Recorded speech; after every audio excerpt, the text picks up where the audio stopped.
오늘 우리에게 주신 하나님의 말씀은 사무엘하 16장 1절에서 14절 말씀입니다. 봉독은 5절에서 13절만 하도록 하겠습니다.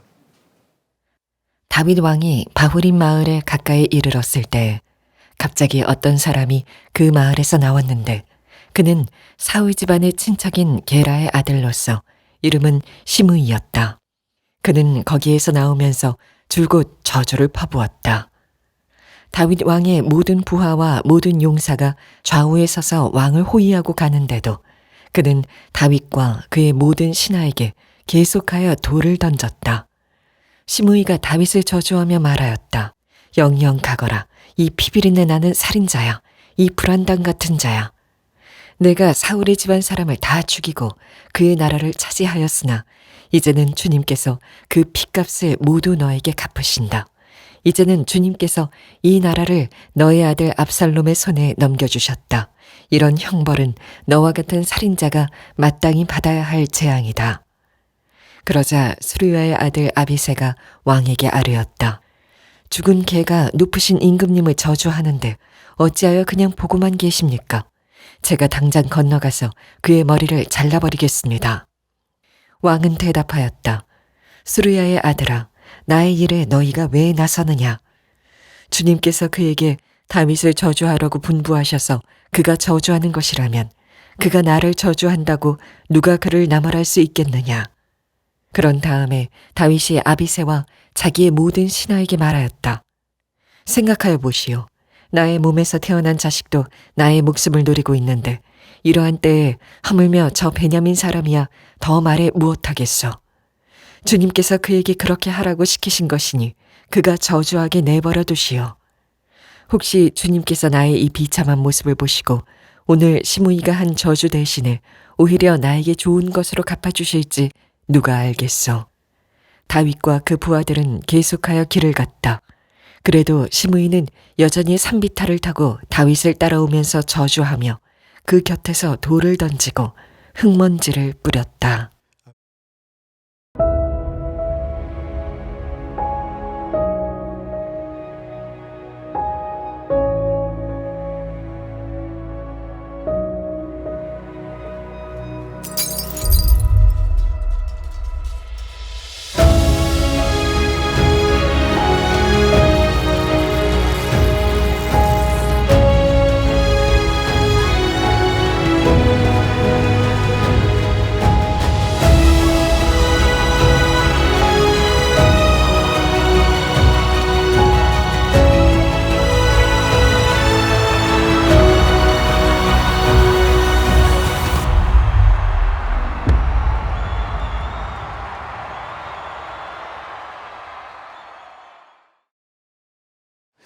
사무엘 하나님의 나라를 세우는 사람 18번째입니다. 광야에서 맞은 돌멩이가 디딤돌이 되어 라는 제목의 말씀을 나누겠습니다.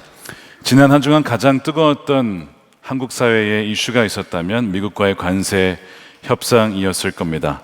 한국은 미국의 0%를 그리고 미국은 한국의 15%를 매기는 것으로 합의하여 정리가 되었죠.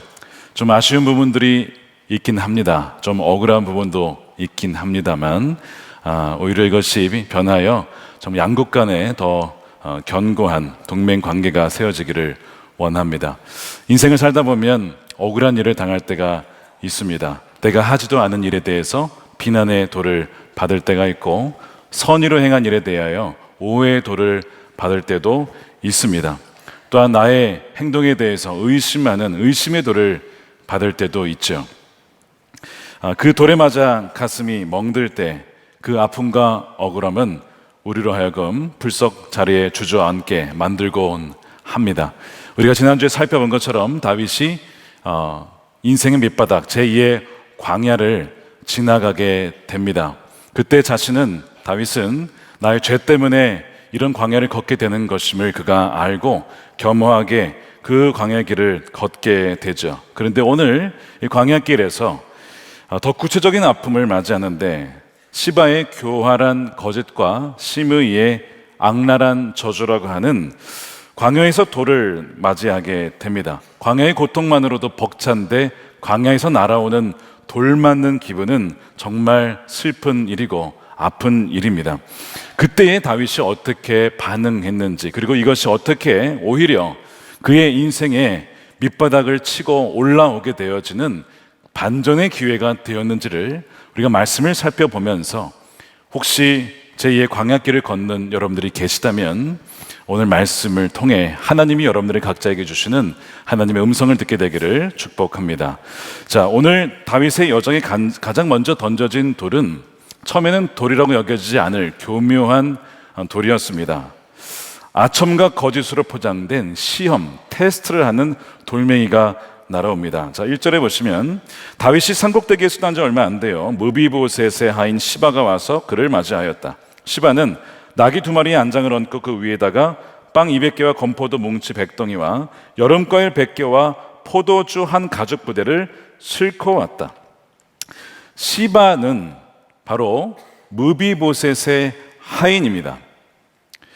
여러분 상상해 보세요. 지금 모든 것을 놓고 피난을 가야 하는 다윗에게 이 많은 식량을 가지고 다가오는 이 시바가 다윗의 입장에서는 사망에서 만난 오아시스와 같이 하나님이 나를 정말 이렇게 도와주시는구나, 이렇게 분명히 여겼을 것입니다. 시바의 행동을 정말 충성스러운 위기의 때에 이렇게 함께 해주는 사람이라고 아마 다윗은 생각을 했을 거예요. 그런데 사실 시바의 마음속에는 아주 시커먼 탐욕이 자리 잡고 있었습니다. 다윗의 위기를 통해서 자신의 어떤 사리사욕을 채우려고 하는, 다윗의 위기를 일생일대의 기회로 삼는 자가 시바입니다. 세상에 살다 보면 우리 주위에 그런 사람이 있기 마련이죠.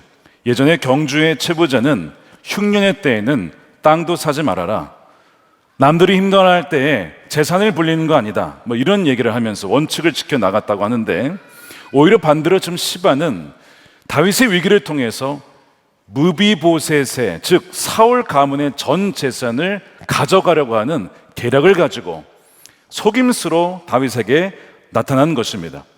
그래서 다윗이 묻는 거죠. 너의 상전 무비보셋은 어디 있느냐라고 물으니까 시바가 이렇게 얘기를 하는 거예요. 그는 지금 예루살렘에 머물러 있습니다. 이제서야 이스라엘 사람이 자기 할아버지 사울입니다. 그 나라를 자기에게 되돌려 준다라고 무비보셋은 생각하고 있습니다. 이렇게 해석을 얘기를 하는 거예요. 여러분, 이것이 사실인가요? 무비보셋이 그렇게 하고 있는 줄 아십니까? 여러분, 거짓입니다. 모함입니다. 그러니까 다윗의 입장에서는 정말 무비보셋이 그럴까 확인할 길이 없습니다. 그렇다 보니 시바가 이렇게 도와줄 뿐만 아니라 그런 얘기를 하니까 더 믿지 않겠습니까? 그래서 다윗이 뭐라고 하냐면 이렇게 얘기를 하는 거예요. 왕이 시바에게 말하기를 무비보셋의 재산을 너가 모두 가져라. 그렇게 잘못된 판단을 내리게 돼요.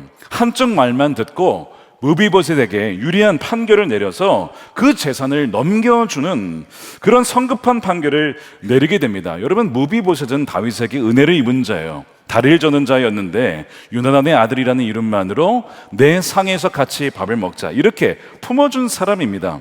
왜 무비보셋이 다윗에게 반역을 하겠습니까? 다윗도 무비보셋을 신뢰할 만한데 워낙 지금 상황인지라.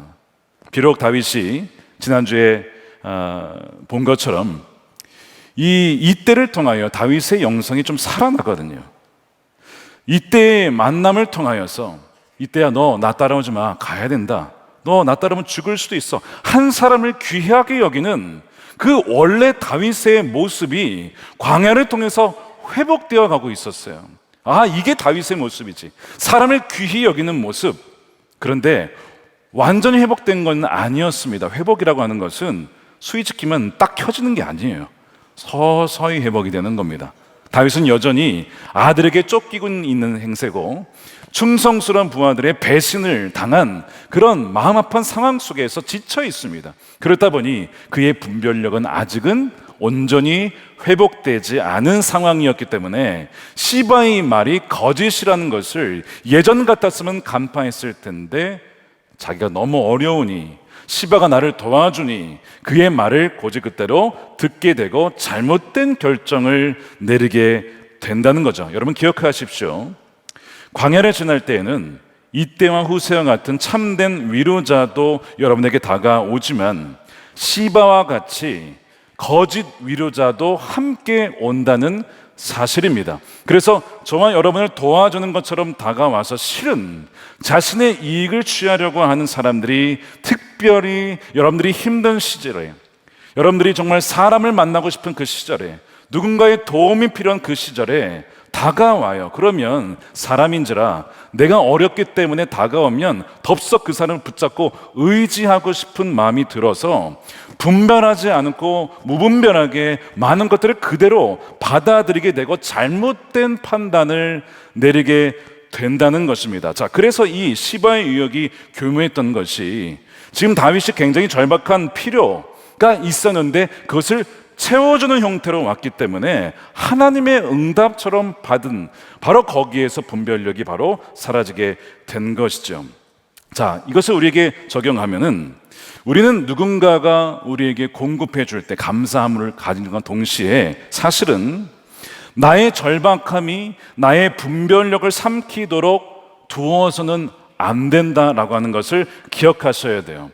내가 굶는 한이 있더라도, 내가 좀 손해를 보는 한이 있더라도 나의 잘못된 판단 때문에 누군가에게 어마어마한 피해를 주어서는 안 된다고 하는 것, 여러분 이것을 기억해야 됩니다. 그래서 세상은 우리의 필요를 채워준다고 하면서 정작 우리에게 가장 중요한 것들, 공의, 정직, 사람에 대한 신뢰를 빼앗아 갈 수 있는 거예요. 여러분 시바 때문에 지금 다윗과 무비보셋의 사이가 갈라지게 생겼습니다. 틀어지게 생겼습니다. 이 시바가 사람 간의 관계를 틀어놓는 거예요. 특별히 언제요? 광야를 지날 때에. 그렇게 이간질하는 사람이 시바라고 하는 인물입니다. 여러분 주위에도 혹시 시바와 같은 사람은 없으십니까? 자, 그래서 어려운 시기에 하나님께 도움을 구하되 도움을 받는 그 순간에 이것이 하나님이 원하시는 방법인가를 여러분 반드시 물으셔야 됩니다. 특별히 재정적인 어려움에 빠질 때에 그때 도움의 손길이 오게 되면요, 이것 정말 거절하기가 쉽지 않습니다. 예를 들면 너무나 좋은 투자의 기회가 온 거예요. 자, 그러면 야, 이거 하면 너 금방 수억 벌어. 너 5천만 원만 투자해봐, 1억만 투자해봐, 너 금방 2억 3억 되는 거야. 내가 계좌를 보여줄게. 나 이렇게 만들었어.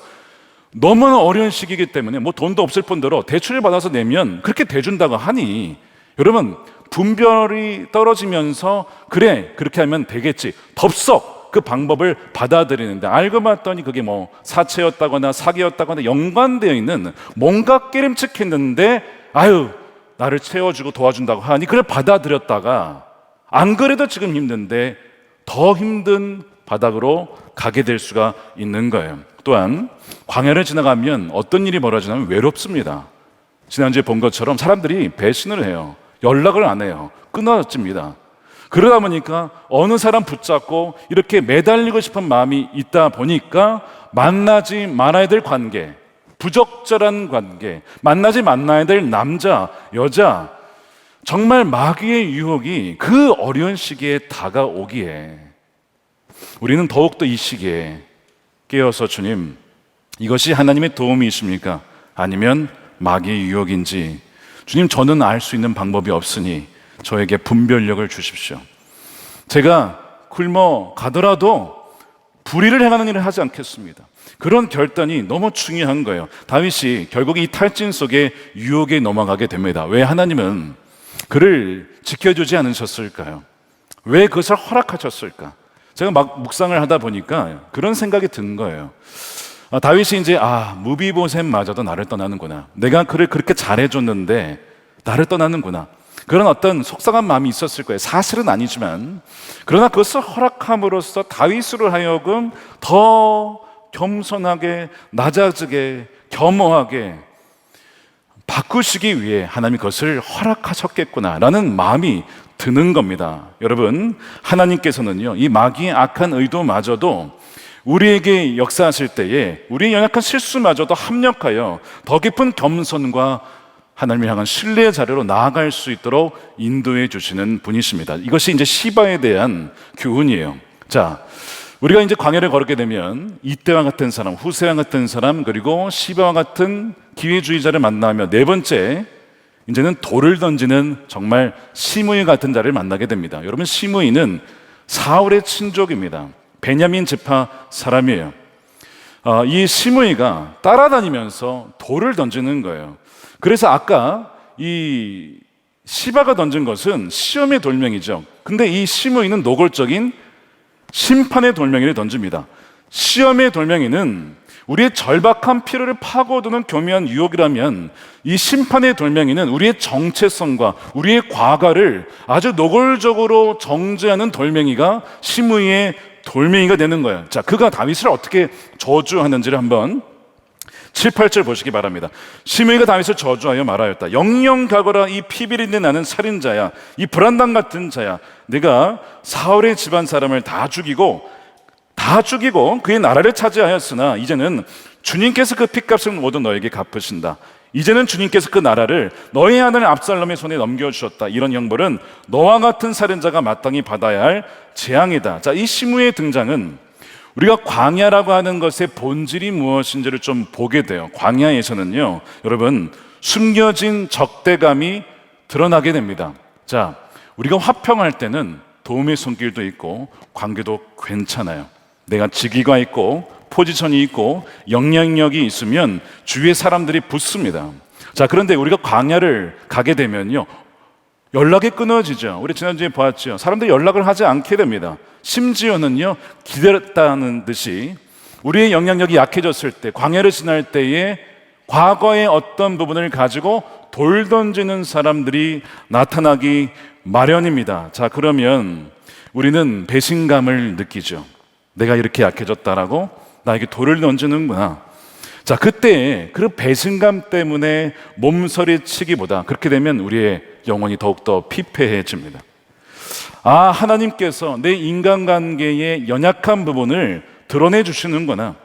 어떤 관계에 더 기도와 공일이 필요하고 어떤 관계에 더 지혜롭게 관계를 맺어야 할지를 보여주는 계기가 바로 광야라고 하는 거예요. 궁극적으로는 결국에는 사람은 사랑할 대상이지 내가 의지할 대상은 아니라고 하는 것과, 내가 의지할 대상은 주님 외에 여호와는 나의 목자시니 부족함이 없습니다 라고 고백하는 그런 계기를 삼는 것이 굉장히 중요한 거예요. 광야에서는요, 또한 마귀가 왜곡된 진실로 공격하기 때문에 여러분, 그것을 잘 방어하셔야 됩니다. 자, 광야는 하나님께서 우리를 보내신 것도 맞지만 그 틈을 타서 마귀는 우리를 완전히 무너뜨리려고 작정을 하고 달려듭니다. 이 시므의 공격이 무서운 이유가 무엇이냐면 100% 거짓말이 아니기 때문에 그래요. 누군가가 여러분들에게 모함을 하고 욕을 했을 때 그게 사실이 아니면요, 물론 사실이 아니더라도 그런 비난을 받으면 굉장히 아픕니다. 마상을 입습니다. 그런데 그래도 그게 사실이 아니면 이런 마음이 있죠. 아, 그건 사실이 아니니까 나는 떳떳해, 이런 마음은 가질 수가 있어요. 그런데 지금 시므이가 말하는 것은, 야, 이게 왜 치명적이냐면 거짓말과 진실이 섞여 있기 때문에 그렇습니다. 뭐가 거짓말이냐면 지금 이 피비린내 나는 살인자라고 했을 때 사울의 가문을 다 죽였다는 거예요. 여러분, 이것은 거짓말입니다. 다윗은 사울의 가문을 멸하지 않았어요. 오히려 사울을 2번이나 살려줬고요. 그 다음에 요나단과의 언약을 맺었고 그의 아들 무비보셋을 정말 헤세드의 언약으로 잘 품어줬습니다. 그런데 지금 시므이는 거짓말로 다윗이 사울 가문을 지금 진멸시켰다라고 욕을 하고 있는 거예요. 이건 거짓말이에요. 자, 그런데 맞는 말이 있어요. 살인자, 피비린낸 자야. 왜 말이 맞느냐? 우리아를 죽였잖아요. 이건 또 맞는 말인 거예요. 그래서 마음이 아픈 겁니다. 그래서 이 거짓과 진리가 섞인 말은 분별하기가 여러분 쉽지가 않다는 거예요. 왜? 그 안에 진리가 있으면 나머지도 맞겠지, 사람들은 이렇게 생각을 하기 때문에 여러분들이 돌을 맞으면 주변인 사람들이 돌 맞을 짓을 했으니까 했겠지, 이렇게 달려들기에 진실과 거짓이 섞여 있는 것은 더 사람에게 치명적이게 된다는 거죠. 그래서 마귀가 이 시절에 우리를 이렇게 공격합니다. 예를 들면 이런 거예요. 너 그 사건 터진 거 있잖아. 너 재정 문제, 너 사고 난 거 있잖아. 그거 너 기도하지 않아서 그래. 너 과거에 죄를 지어서 그런 거야. 마귀가 그렇게 참소를 한다고요. 자, 여기에 100% 거짓말이냐? 그렇지가 않아요. 왜냐? 기도를 했어요. 안 한 건 아니에요. 그런데 너 정말 쉬지 않고 기도했어? 그러면 기도 안 했지. 거 봐. 너가 쉬지 않고 기도해가 그렇게 된 거야. 마귀가 그렇게 정죄하면요, 꼼짝없이 당합니다. 너 죄를 지어서 그래. 그러면 나 죄 회개했어. 나 괜찮아. 너 진짜 내가 한번 따져볼까 하면서 막 죄를 막 하나씩 따지고 보면 안 걸릴 사람이 하나도 없어요. 너 그 죄 때문에 그렇게 너 가정이 무너진 것이고 너의 자녀가 그렇게 된 것, 이런 식으로 마귀가요 얼마나 우리를 참수하는지, 그 중에 일만의 진실이 어느 정도는 섞여 있으니까 그 공격을 당하면 그래, 내가 그렇지 뭐, 내 인생이 원래 그런 거야, 그래 하나님도 나를 버리신 거 분명해, 그렇게 마귀가 원하는 방식으로 가게 된다는 거예요. 여러분, 광야는 하나님이 그 사람을 회복시키게 보낸 곳인데 마귀는 오히려 그것을 완전히 그 사람의 종착지로 만들려고 득달같이 시므에 같은 사람을 통해서 역사할 수가 있는 거죠. 자, 그러면 이렇게 여러분들에게 오해하고 정죄와 비난과 비판의 돌을 던지는 사람에게 어떻게 대응해야 될까? 여러분, 그런 사람들 보면요, 사랑스러우시죠? 그런 분 아마 거의 없으실 거예요. 정말 너무 사랑스러운 이런 분은 거의 없으시고, 정말 이에는 이, 눈에는 눈, 갚아주고 싶을 거예요. 눈에는 눈도 아니에요. 눈 하나 했으면 두 개를 다 뽑아주고 싶어. 이게 인간의 복수하고 싶은 마음이 인간의 본성이에요. 그러니까 오늘 이 다윗의 부하 중에 아비새가 어떻게 이 시므에 대해서 반응하는 걸 보면 정확하게 이 아비새가 우리의 모습을 보여주고 있습니다. 이 아비새가 분노하면서 이렇게 외치는 거예요. 9절에 그러자 수르의 아들 아비새가 왕에게 말하기를, 이 죽은 개가, 이거 굉장한 욕입니다. 사실은 욕이에요. 이게 성경적인 욕이에요. 이게 지금 성경에서 가장 누군가를 비하할 때 죽은 개라고 표현하거든요. 죽은 개가 높으신 임금님을 저주하는데 어찌하여 그냥 보고만 계십니까, 왕이시여? 제가 당장 건너가서 그의 뒤통수를 때리겠습니다가 아니라 머리를 잘라버리겠대요. 무서운 사람이에요. 이러면 하는 사람이 아비새입니다. 그런데 이 모습을 보면서 이것이 정확하게 우리의 본성이고 세상의 방식이고요, 세상에서는요, 누군가가 우리에게 해를 가하면 우리도 그렇게 갚아주고 싶은 거예요. 자, 아비새도 그랬고요. 사실 다윗도 얼마든지 이렇게 할 수 있었어요. 제가 다윗이라면 그 상황 속에서 이렇게 반응했을지도 모르겠습니다. 내가 비록 지금 피난을 간다고 하지만 너가 나를 되게 우습게 보는구나. 나 아직은 왕이야. 아직 세력이 있어. 힘이 있어. 너 나에게 돌멩이 던졌는데, 야, 돌멩이 내가 원조야. 너 내 누군지 몰라? 골리앗 킬러. 너도 한번 이마에 하나 박아줄까? 이러면서 들어가지고 바로 꺼내가지고 돌려가지고 그 자리에서 이 시므에게 던질 법도 하잖아요. 칼을 뽑아서 시므에게 복수할 법도 하잖아요. 자, 그런데 이것이 우리의 마음이지만, 우리도 그렇게 갚아주고 싶지만 우리는 물어야 됩니다. 이것이 정말 하나님이 이걸 원하시는 것일까? 그때 잠깐 스탑을 해야 돼요. 정말 하나님이 이런 방식으로 대응하기를 원하셔서 이거를 허락하신 것일까? 아니라고 하는 거죠. 겟세마네 동산에 그날 밤에 참된 왕이시고 의로우신 주님께서 억울하게도 로마 군사들에 의해서 잡혀갔을 때 베드로가 아비새와 같이 화가 났어요. 분노했어요. 어찌 저놈들이 우리 주님을 잡아가시나. 칼을 뽑아가지고 대제사장 말고의 귀를 잘라버립니다. 그때 주님께서 그를 책망하시죠. 베드로야, 칼을 도로 칼집에 집어넣어라. 칼로 흥하는 자는 칼로 망하는 거야. 그렇게 꾸짖고 그 다음에 그 제사장 종의 귀를 치유해 주십니다. 여러분, 하나님의 나라는 복수로, 미움으로, 정죄로, 폭력으로, 무력으로 결코 세워지지 않습니다. 우리가 누군가를 미워하고 나에게 해코지하고 비난의 돌에 던지나 참 너무나 안타깝죠. 그런데 똑같이 우리가 한다면 우리도 똑같이 되는 거예요. 그렇기 때문에 주님께서는 그저 불쌍히 여기며 내가 12군단 더 되는 천사를 가져와서 다 이겨버릴 수 있지만 그리하면 어찌 하나님의 뜻이 이루어지겠느냐. 마찬가지예요. 이 주님의 모습을 다윗이 보여주고 있습니다. 예수님처럼 예수님을 닮아 다윗도 놀랍게도 복수하는 것이 아니라 오히려 돌 던지는 시므이가 아니라 또한 돌을 바라보는 것이 아니라 그 너머에 계신 그 배후에 계신 하나님을 주목하게 됩니다. 자, 그것이 10절이에요. 왕은 대답하였다. 수르야의 아들아, 나의 일에 너희가 왜 나서느냐? 주님께서, 누가요? 주님께서 그에게 다윗을 저주하라고 분부하셔서 그가 저주하는 것이라면 그가 나를 저주한다고 누가 그를 나무랄 수 있겠니? 하나님이 시키신 건데. 그런 다음에 다윗이 아비새와 자기 모든 신하에게 말하였다. 생각해 보시오. 나의 몸에서 태어난 자식도 나의 목숨을 노리고 있는데 이러한 때 하물며 저 사울의 지파인 베냐민 지파 소속인 저 사람이야 더 말이 무엇하겠어. 주님께서 그에게 그렇게 하라고 시키신 것이니 그가 저주하게 내버려 두시오. 자, 다윗은 참 어떻게 이 순간에 이럴 수 있을지 모르겠지만 돌 던지는 그 사람을 미워하거나 내가 지금 돌에 맞아서 그 돌을 묵상하지 않고 주님을 바라보았습니다. 어떻게 그 순간에 욱하지 않고 돌팔매질 하지 않고 칼을 뽑지 않고 그 순간에 주님을 볼 수 있었을까? 이미 나단을 통해서 다윗에게 주신 말씀 때문이었습니다. 뭐라고 하셨습니까?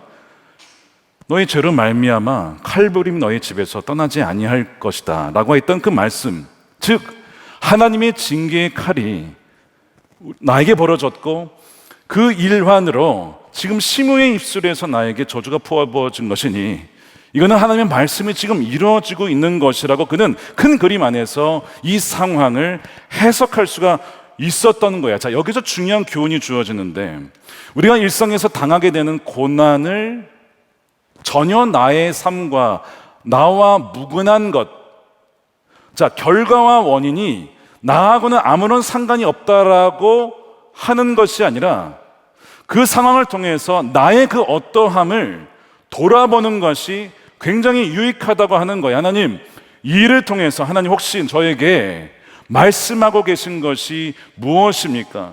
제가 깨닫지 못하는 교만이나 숨겨진 죄는 무엇입니까를 묻는 것, 바로 이것이 사실은 하나님이 다윗에게 원하신 상황이었어요. 다윗은 그것을 분별하게 된 것입니다. 예전에 어떤 분이 참 어려움을 당하여서 상담을 받으셨어요. 제가 들어보니까 뭐 사건 사고가 너무 많이 연속적으로 터지는 거예요. 그래서 이야기를 들어보니 이분이 어린 시절부터 착하게 살아오셨어요. 이분의 표현에 의하면 목사님, 저는 죄를 지어본 일이 없습니다.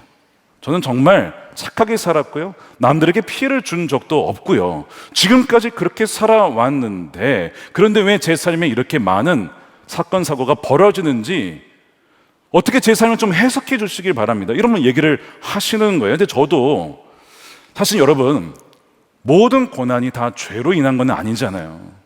욥의 고난이 있잖아요. 의로운 고난이 있잖아요. 그렇기 때문에 이분도 그런 고난일 수 있겠다 싶었어요. 자, 그래서 기도를 하고 있는데 문득 성령께서 제 안에 뭔가를 말씀하셨어요. 근데 그분에게 제가 말씀드릴 수는 없었습니다. 왜냐하면 너무나 어려운 상황이기 때문에 지금 이것을 소화할 수 있는 상황은 아니었어요. 그래서 마음속에 있는 건 저는 품고 그냥 기도가 끝났는데 어떤 마음을 주셨냐면 바로 그 구절이었습니다. 목사님, 저는 죄를 지어본 적이 없습니다. 저는 정말 착하게 살아왔습니다 라고 하는 자기의라고 하는 부분입니다. 팀 켈러 목사님이 하신 얘기가 있어요. 우리가 죄만 회개할 것이 아니라 나의 의로움과 선행과 내가 얼마나 착하게 살아왔는지 그것을 사실은 회개해야 된다 라고 얘기를 하셨어요. 성경에 보면 세리는 죄인입니다. 그런데 자기의 죄를 알아요. 바리새인도 죄인인데 바리새인은 자기 죄를 몰라요. 말씀을 너무나 잘 지켜요. 선행을 합니다. 11조도 합니다. 그런데 자신을 모릅니다. 저는 이제 이 상황을 보면서 이게 나에게도 벌어질 수는 일이겠구나.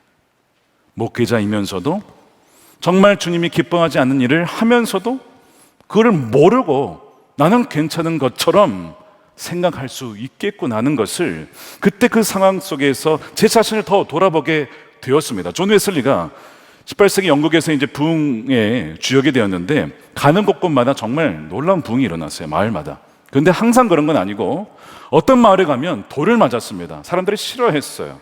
막 벽돌을 던지기도 하고 계란을 던지기도 하고 많은 핍박을 받았어요. 근데 오히려 그런 핍박이 내가 주님이 원하시는 길을 가고 있구나 하는 것으로 그는 분별을 했습니다. 어느 날 말을 타고 가는데 사흘간 아무런 일이 없었어요. 핍박이 없었어요. 그러면 할렐루야 할 일이잖아요. 그런데 위기로 느끼는 겁니다. 내가 죄를 지어서 하나님이 나에게 박해를 걷어가셨나 보다. 말에서 내려서 기도하는 거예요. 하나님, 저에게 혹시 숨겨진 죄가 무엇입니까? 알려주십시오라고 기도하는데 존 웨슬리를 알아본 어떤 사람이 이번에 감리교 목사 한번 내가 혼내주자 벽돌을 던진 거예요. 근데 그것이 빗나갔어요. 근데 그 소리를 듣고 웨슬리가 이렇게 기도했다는 거예요. 하나님, 아직도 저에게 임재를 거두어 주지 않으시니 감사합니다. 아직도 내가 박해를 받고 있으니 그것이 하나님 나와 함께 하고 있음을 알려주셔서 감사합니다. 이렇게 기도했다는 거예요. 그 돌의 여부가 그걸 가지고 자신의 영적인 상황을 점검한 사람이 웨슬리였습니다. 저는 지금까지 목회 여정을 해오면서 저희 목회 여정에 정말 이때와 같은 사람, 후세와 같이 도와주시는 분들을 많이 만났습니다.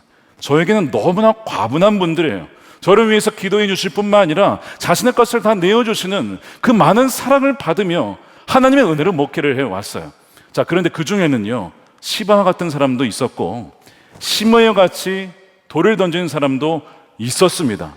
가끔 있었어요. 그런데 그 돌을 맞아보면요, 너무 아프고요. 그리고 그 돌을 가만 보면 거의 다 맞는 얘기예요.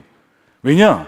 제가 젊은 나이에 담임 목사가 되어서 미국에서 33살에 담임 목사가 되어서 지금까지 왔는데 어리다 보니까 젊다 보니까 실수도 하고 부족한 부분도 많고 그러다 보니 왜 돌을 안 맞겠습니까? 그러니까 그 말을 가만 들어보면 거의 다 맞는 말인데 저 억울한 면도 있는 거예요. 어떠한 배경을 잘 모르셔서 하시는 얘기도 있기 때문에 좀 억울하다라는 마음이 드는 거예요.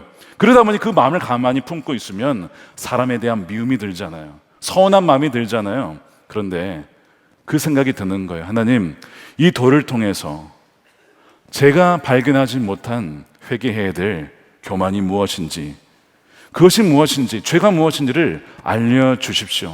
그러면 여지없이 성령님께서 깨닫게 하시는 것이 있어요.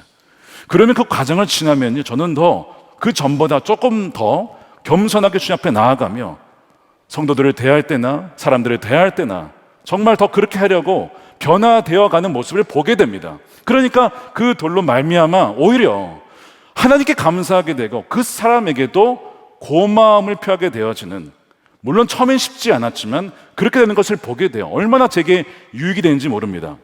그렇다고 해서 돈을 던지라는 말씀은 아닙니다, 여러분. 그렇다고 해서 막 던지지 마시고, 여러분 주위에도 그런 시므야 같은 분들이 있죠. 똑같은 겁니다. 그 시므이를 너무 미워하지 마세요. 하나님께서 그 사람을 통해 돌을 던지게 하셔서 우리를 하여금 낮아지게 하고 겸손하게 하셔서, 이런 성경에 보면 하나님은요, 겸손한 자에게 은혜를 주신다고 했습니다. 겸손한 것은요, 정말 100번 1000번 교만한 것보다 나은 거예요. 그 사람 때문에 내가 낮아졌다면 그것이 얼마나 감사할 일인지 모릅니다. 자, 그렇게 고백하게 되면요, 그 사람에 대한 미움의 감옥에서 벗어나 하나님의 섭리를 신뢰하는 자유를 누리게 돼요. 이 상황을 통해서도 하나님은 역사하시고 그 시간은 결코 낭비되는 시간이 아니라 하나님을 더 사랑하게 되고 주님께 다가가게 되어지고 예수님을 닮아 온유하게 또한 겸손하게 변화되어지는, 그 합력하여 선을 이루시는 하나님의 놀라운 역사를 보게 된다는 것입니다. 자, 그러면 그 돌은요, 더 이상 돌이 아니라 우리에게는 디딤돌, 정죄와 비난의 돌멩이가 아니라 우리가 다시 회복할 수 있는 변화의 성장의 디딤돌이 될 수 있다는 겁니다. 자, 그 근거가 오늘 12절입니다. 다윗이 저주를 참고 오히려 이 저주를 하나님께 더 큰 복을 받을 수 있는 기회로 바꾸어 달라라는 식의 어떤 기도를 드리게 돼요. 자, 이 기도는요, 오늘 여러분들이 오셨는데 온라인도 포함해서 이 다윗의 기도는 반드시 여러분의 기도로 만드셔야 됩니다. 이 기도는요, 너무나 중요한 기도의 원리이고 이것을 소유한 사람이 많지가 않아요. 그러니까 여러분 오늘 꼭 가실 때는 이 다윗의 기도를 배우셔야 된다는 거예요. 자, 12절 말씀을 개역 개정판으로 함께 읽어보겠습니다. 시작. 혹시 여호와께서 나의 원통함을 감찰하시리니 오늘 그 저주 때문에 여호와께서 선으로 내게 갚아주시리라. 이 원통함을 우리는 이렇게 해석을 합니다. 나의 억울함을 풀어주십시오. 다윗이 내 억울함을 풀어달라고 기도하는 것처럼 보이지만 그게 아닙니다, 사실은. 그래서 번역이 좀 아쉬운데 히브리 언어를 보면요, 아본이라고 해서 죄악, 허물이라는 뜻입니다. 다윗은 이렇게 기도하는 거예요. 하나님, 저의 허물과 죄악을 감찰하셔서 이 저주가 변하여 선이 되게 해 주십시오라고 그가 기도를 하는 것인데요, 좀 기도가 약간 이상하지 않아요? 아니, 왜 저주와 허물을 보고 그거를 선으로 바꾸실까요? 기도가 이상하잖아요. 이런 기도를 잘 안 하죠, 우리는. 죄를 지었으면 심판을 받아야지. 그런데 다윗이 이렇게 기도할 수 있었던 것은 그가 정말 하나님이 어떠한 분인지를 알았다는 증거입니다. 왜냐? 이 다윗의 기도는 하나님의 깊은 성품에 대한 이해에서 나온 거기 때문에 그래요. 그래서 다윗은 이 기도가 하나님의 영광에 호소하고 있는 기도입니다. 자, 이것이 무엇인지를 잘 보셔야 돼요. 하나님의 영광이 언제 드러나느냐? 하나님의 영광이라고 하는 것은 하나님이 어떠한 분이신지 드러나는 거예요. 그게 영광입니다. 그래서 잘못된 것을 바로잡을 때, 야, 하나님 바로 잡아주셨어, 역시 하나님 최고야, 이게 하나님의 영광이 드러나는 거예요. 그런데 언제 또 하나님의 영광이 드러나느냐? 죄인이 회개하여서 그의 인생을 하나님께서 회복시키시고 역전시키실 때 그 사람의 변화를 통하여 바닥에서 치고 올라오는 그 사람의 변화를 통하여서 또 하나님은 영광을 받으신다는 거예요. 영광이 드러난다는 것입니다. 다윗이 이거를 알고 있었어요. 하나님은 공의의 하나님이시기도 하지만 죄인을 회복시키셔서 살리시는 하나님, 긍휼의 하나님, 사랑의 하나님을 알았기 때문에 그 하나님의 성품에 의지하여 기도를 하는 겁니다. 이 기도가 누가 들었느냐? 아브라함도 들었고요, 모세도 들었어요. 예를 들어 모세가 시내산에 갔는데 밑에 이 이스라엘 백성들이 다 이 금송아지를 만들고 우상을 숭배하고 있네. 모세가 와가지고 하나님, 저들을 다 심판해 주십시오, 이렇게 기도했죠? 아닙니다. 이렇게 기도했어요. 하나님, 이 백성을 멸하시면 애굽 사람들이 분명히 주님을 욕할 겁니다. 비방할 겁니다. 자신의 백성들을 죽이는 신이 어딨냐고 비방할 것이니까 주님의 명성과 주님의 영광을 위하여 주의 크신 사랑으로 이 백성의 죄악을, 여기 아본이라고 되어 있어요, 이 죄악을 사해 주십시오라고 기도합니다. 그랬더니 하나님 어떻게 합니까? 그래, 내가 용서하리라. 와, 하나님의 긍휼과 자비의 근거에서 기도했더니 하나님이 용서해 주신 거예요. 위대한 용서의 영광이 드러날 무대로 그 죄악을 오히려 바꾸어 영광이 드러나는 무대를 삼아달라고 했더니 그렇게 된 거예요. 다윗이 똑같이 지금 모세의 기도를 이용하여 그렇게 기도하는 겁니다. 주님, 저는 죄인 맞습니다. 그래서 제가 지금 돌 맞는 거 저도 알고 있습니다. 그런데 저와 같은 죄인을 회복시키심으로 주님의 은혜가 죄보다 훨씬 더 강력하고 크심을 온 천하에 알려주십시오. 이것이 다윗의 기도인 거예요. 여러분, 이 다윗의 기도는 하나님과의 언약에 기초한 자녀의 기도입니다. 주님과의 우리의 관계가 계약 관계 아니에요. 야, 너 하다가 잘못하면 너 끝이야, 탈락, 넌 지옥 가. 그런 계약 관계가 아니라, 조건적인 계약 관계가 아니라 너는 영원히 내 백성이야. 난 너를 포기할 수가 없어. 난 절대 너를 버리지 않을 거야. 하나님과의 언약 백성임을 다윗이 알았어요. 그래서 죄인으로서면, 종으로서면 죄에 대해서 심판받아야죠. 그런데 지금 다윗은 하나님 앞에 뭐로 나가는 겁니까? 자녀로서 나가는 거예요. 아버지 앞에, 아버지, 제가 죄를 지었습니다. 잘못했습니다. 그런데 제가 아들이니까 아버지, 저를 용서해 주십시오. 지금 다윗의 기도가 바로 이런 기도였던 거예요. 여러분, 탕자 이야기에서 둘째 아들이 아버지를 떠났어요. 여러분, 성경이 말하는 죄는 그걸 말하는 거예요. 악한 일을 행하는 게 죄가 아니라 하나님을 떠난 상태, 떠나서 내 마음대로 사는 것이 죄입니다. 둘째 아들이 그렇게 살았어요. 근데 살다 보니 이게 죄란 걸 알았어요. 내가 굶주려 죽는구나.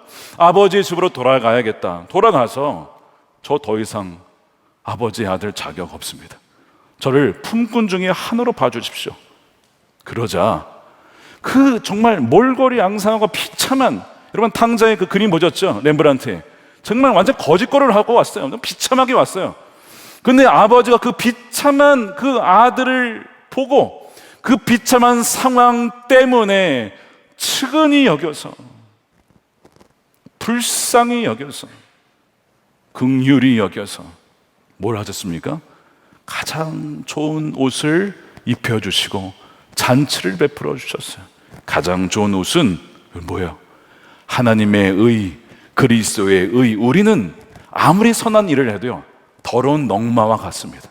냄새는 옷과 같아요. 그런데 완벽한 순종을 이루신 예수 그리스도의 의의 옷을 아버지가 그 아들에게 입혀 주시는 거예요. 다윗이 하나님 어떤 분인지를 알았기 때문에, 하나님 저는 정말 죄인인데 저를 용서해 주십시오. 오히려 이 저주가 바뀌어 선이 되게 해 주십시오. 하나님이 그 기도를 들으시고 다윗을 회복시켜 주시는 거예요. 성경에 가장 악한 왕을 꼽으라면 므낫세를 꼽습니다. 히스기야라고 하는 정말 다윗 못지않은 선한 왕의 아들이 므낫세예요. 어떻게 그런 아버지 밑에 그런 악한 왕이 나왔는지 모르겠어요. 우상 숭배하고요, 인신 제물 바치는데 막 그냥 적극적으로 밀어가고 나라 전체가 완전히 다 타락해 버렸죠. 하나님이 심판을 하십니다. 아수르를 보내셔서 그를 잡아다가 바벨론 포로, 이방 나라의 포로로 만들어 버려요. 이게 이 죄에 대한 심판이에요. 무서운 겁니다. 이런 므낫세가 이렇게 끝나는 것 같지 않습니까? 아, 그래, 역시 죄인은 심판받아서 지옥에 가야 돼, 그건 저렇게 끝내야 돼. 여러분, 성경이 그걸 말하는 게 아닙니다. 물론 그것도 공이죠. 그런데 반전이 있어요. 므낫세 인생에 반전이 있다고요. 역대하 33장 12절에 그가 환난을 당하여 그의 하나님 여호와께 간구하고 그의 조상들의 하나님 앞에 크게 겸손하여 기도하였으므로 하나님이 그의 기도를 받으시면, 야, 그런 므낫세 같은 죄인의 기도도 받으시는구나. 언제요? 회개하였을 때. 그래요, 받으시며 그의 기도를 들으시사 그가 예루살렘에 다시 돌아옵니다. 그리고 다시 왕이 앉게 돼요. 회복을 시켜주시는 거예요. 그제서야 므낫세가 여호와께서 The Lord, 주님이신 것을 알게 되었다는 거예요. 여러분, 놀라운 반전이죠. 역시 히스기야의 아들, 하나님 보여주신 그 은혜가 자녀에게도 흘러간 거예요. 므낫세에게 없었던 게 아니에요. 비록 그의 인생 많은 부분이 그렇게 낭비한 것처럼 보였지만 결국 마지막에는 이 므낫세의 인생을 바꾸어서 하나님이 왕이십니다라고 고백하게 하는 그 놀라운 역전의 은혜가 나타남으로 뭐가 드러난 겁니까? 하나님의 영광이 일어나는 거예요. 죄인도 바뀌어서, 저런 추악한 죄인도 바꾸셔서 살리실 수 있는 분이 우리 주님이시다라고 하는 영광이 드러나게 된 것입니다. 여러분들의 삶 가운데 그런 은혜가 부어지게 되기를 축복합니다. 주님, 나는 죄인이고 나는 벌받아 마땅하지만, 그러나 이 저주와 돌멩이가 바뀌어 선이 되게 해주셔서 하나님이 나의 모든 죄를 사하시며 그 죄악보다도 훨씬 더 풍성한 은혜로 살리실 수 있는 우리의 여호와 하나님, 우리 주 예수 그리스도 있음을 찬양하게 하여 주시옵소서. 자, 그러면 주님이 안 들어주실 수가 없는 거예요. 사랑하는 여러분, 오늘 여러분들의 마음을 때리고 있는 돌멩이는 무엇입니까? 돌 던지는 분 미워하지 마세요. 그 미움의 감옥에서 나오시기 바랍니다. 하나님께서 그 모든 것을 섭리하셔서 우리 마음을 낮추시고 겸손케 하시고 다윗처럼 기도하게 하셔서 그 모든 저주를 선으로 바꿔주실 주님을 바라보시길 바랍니다. 그러면 그 돌멩이는 더 이상 우리 돌멩이가 아니라 디딤돌이 되는 거예요. 어떻게 그 돌멩이가 디딤돌이 됩니까? 왜냐하면 바로 우리 주 예수 그리스도 때문입니다. 다윗은 자신의 죄 때문에 돌을 맞았지만 예수님은 아무 죄 없는 그분께서 우리 죄 때문에 돌을 맞아 죽으셨어요. 다윗은 이 심우의 저주를 통해 자신의 죄악, 다시 한번 그 아본을 보았는데, 주님은 십자가에서 우리의 죄가 되셨습니다. 우리의 죄가 되어 죽으셨어요. 그것이 고린도후서 5장 21절이에요. 하나님께서는 죄를 모르시는 분에게 우리 대신 죄를 씌우셨습니다. 왜 그분이 우리의 죄를 받으셔야 됩니까? 그것은 우리가 그리스도 안에서 하나님의 의가 되게 하려고 아버지가 뭘 줬다고요? 가장 좋은 옷을 입혀주셨어요. 아무런 자격이 없는 그 아들에게 가장 깨끗하고 가장 멋진 옷을 입혀주시는 하나님의 의, 예수 그리스도의 그 보혈의 의로 우리를 순결한 자라고 신부라고, 너는 여전히 내 아들이라고, 내 자녀라고, 딸이라고 불러주시는 그 은혜가 어디서 벌어진 겁니까? 십자가 위에서 벌어진 거예요.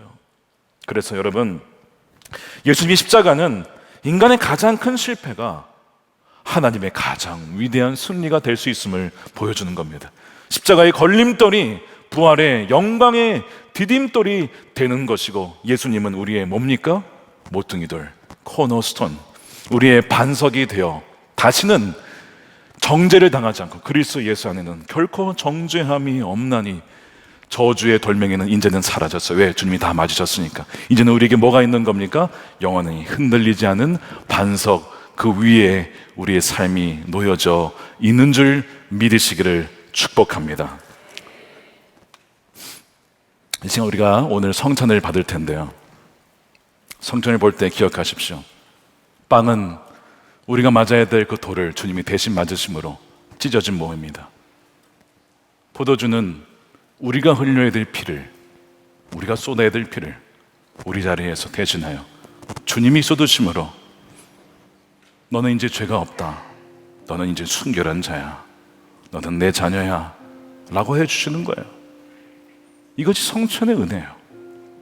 우리가 오늘 성찬을 받을 때에 주님, 저 같은 자를 지옥에 보내지 않고 포기하지 않고 어찌 이렇게 살려주셨습니까? 저를 건져주셨습니까? 용서해 주셨습니까? 하나님의 은혜가 너무 감사합니다. 성찬을 통해서 그 은혜를 누렸으면 좋겠어요. 우리 저를 고백할 때, 그래, 내가 그래서 십자가에서 죽어야 했고, 내가 너 안에 있고 이제는 너와 나는 완전히 하나다, 연합된 자라는 것. 우리는 더 이상 죄의 종노릇 한 자 아닙니다. 죄에 대해서 이미 죽은 자예요. 우리 이제는 예수에 대해서 하나님께 대하여 산 자로서 주의 말씀을 순종할 수 있는 힘이 성령을 통해서 이미 주어진 것입니다. 우리가 오늘 기도를 하며 우리 성찬을 준비하며 그 은혜를 누리기를 원합니다. 함께 기도하겠습니다.